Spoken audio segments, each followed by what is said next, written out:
اور ریڈیو کو اپنے ساتھ سمندر کی گہرائیوں میں بہا لے جاتی ہے۔ اب جس سہارے کے ذریعے وہ دنیا سے جڑے ہوئے تھے اب وہ بھی ان کے ہاتھوں سے چھن چکا تھا۔ اب وہ مکمل طور پر اکیلے تھے، صرف ایک چھوٹی سی ناؤ ان کا آخری سہارا تھی جس کے ذریعے وہ سمندر پہ فلوٹ کر رہے تھے۔ وہ ناؤ کے کنارے کو مضبوطی سے پکڑے رکھتے۔ یوں یہ خوفناک طوفان لگاتار 5 دنوں تک چلتا رہا اور انہیں سمندر کے بیچ میں لے گیا۔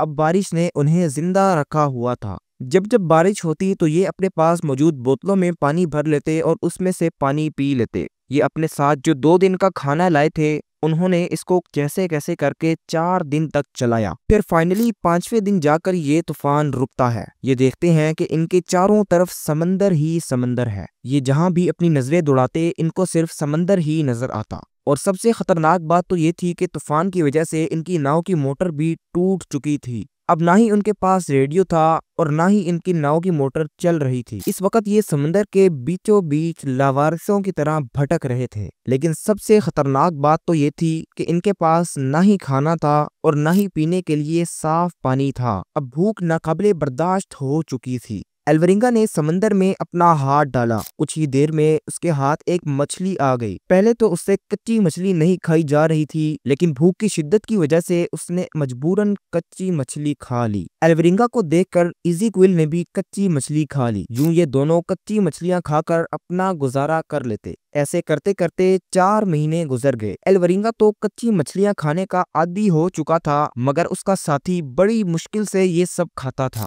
اسی وجہ سے وہ دن بدن کمزور اور شدید بیمار ہوتا گیا۔ آخرکار ایزیکویل یہ حالات برداشت نہ کر سکا اور سمندر کے بیچوں بیچ ایک چھوٹی سی کشتی پر ہی دم توڑ گیا۔ اب ایلورینگا اکیلا رہ گیا تھا۔ وہ اکیلے پن کو دور کرنے کے لیے اپنے ساتھی ایزیکویل کی لاش سے باتیں کرتا۔ اس نے 6 دن تک اپنے ساتھی کی لاش اپنے پاس رکھی مگر جب ایزیکویل کی باڈی ڈیکمپوز ہونا شروع ہو گئی تو ایلورینگا نے مجبوراً اپنے ساتھی کی باڈی کو الوداع کرتے ہوئے اسے سمندر میں بہا دیا۔ اب ایلورینگا بالکل اکیلا رہ گیا تھا۔ کئی بار اس نے اپنے سامنے سے جہاز بھی گزرتے ہوئے دیکھے اور وہ انہیں آوازیں دیتا رہا مگر اس کی چھوٹی سی کشتی سمندر میں ایک ٹنکے کی طرح نظر آتی تھی جس کی وجہ سے کوئی اسے دیکھ نہیں سکا۔ یوں وہ لوارثوں کی طرح سمندر میں مہینوں تک بھٹکتا رہا۔ اب جب بھی بارش ہوتی تو یہ اپنے پاس موجود بوتلوں میں پانی بھر لیتا مگر جب کئی دنوں تک بارش نہیں ہوتی تو پیاس کی شدت اسے نڈھال کر دیتی۔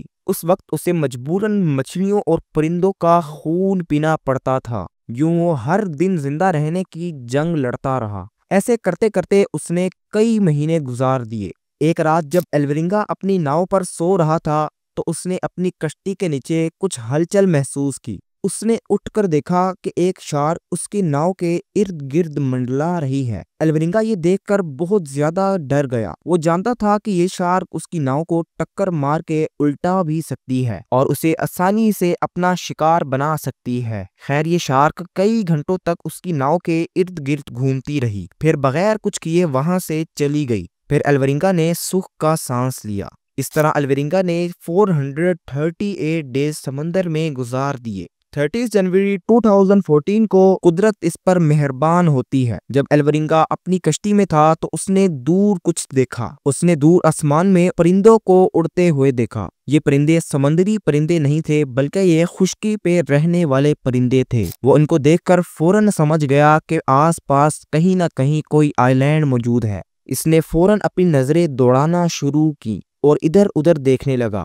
پھر اسے اپنے سامنے کی جانب دور کچھ نظر آیا۔ پہلے تو اس کو سمجھ نہیں آئی کہ یہ کیا ہے۔ جب یہ اس کے تھوڑا قریب پہنچا تو اس نے دیکھا کہ یہ ایک آئی لینڈ ہے۔ یہ جگہ میکسیکو سے 9000 کلومیٹر دور تھی اور یہ مارشل آئی لینڈز کا ایک جزیرہ ایبون ایٹول تھا۔ اس کی خوشی کا کوئی ٹھکانہ نہیں رہا کیونکہ اس نے 438 دنوں کے بعد زمین دیکھی تھی۔ جب اس نے دیکھا کہ وہ بہتے بہتے ایک آئی لینڈ کے قریب آ گیا ہے تو وہ خوشی سے رونے لگا۔ وہ جانتا تھا کہ اگر وہ دیر کرے گا تو لہریں اسے آئیلینڈ سے دور لے جائیں گی اور وہ کبھی خشکی تک نہیں پہنچ سکے گا۔ ابھی وہ یہ سوچ ہی رہا تھا کہ اس نے فوراً کشتی سے چھلانگ مار دی اور اپنی کمزور ہڈیوں کے ساتھ تیرتے تیرتے آخرکار آئی لینڈ تک پہنچ گیا۔ اس کے بال اور داڑھی بے تحاشا بڑھ چکی تھی اور وہ ہڈیوں کا ایک ڈھانچہ لگ رہا تھا۔ جیسے ہی ایلورنگا نے اپنا قدم آئی لینڈ کی زمین پر رکھا تو وہ زمین پر گر کر پھوٹ پھوٹ کے رونے لگا، کیونکہ وہ پورے 438 ڈیز کے بعد سمندر سے نکل کر دوبارہ زمین پر پہنچا تھا۔ وہ اونچی آواز سے مدد مانگنے لگا اور کہنے لگا، بچاؤ بچاؤ، کوئی ہے؟ یہ آوازیں سن کر وہاں کے مقامی لوگ بھاگتے ہوئے آئے۔